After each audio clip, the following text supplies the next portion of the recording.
એલા ભાઈ ભાભી પ્રેગ્નેન્ટ થઈ ગઈ. ઓહો ભાઈ, કોંગ્રેચ્યુલેશન્સ કોંગ્રેચ્યુલેશન્સ.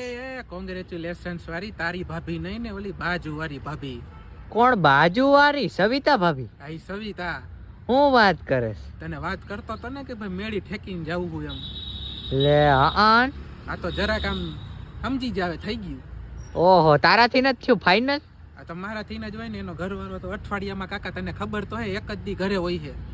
હા એ વાત સાચી. બાકીના 6 દી તો હું જાઉં. એલા ભાઈ, મેં તને કીધું જ તું આની પેલા કે મેડિકલ નો થોડો ઘણો ખર્ચો કરતો જા.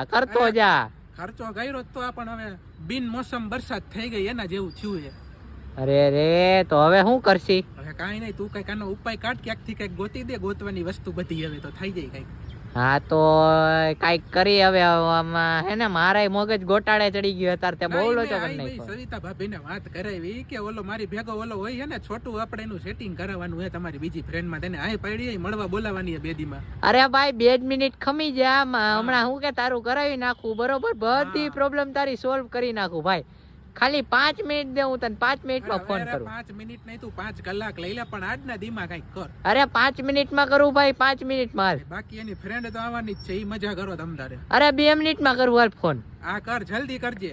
હા રાખું હાલ.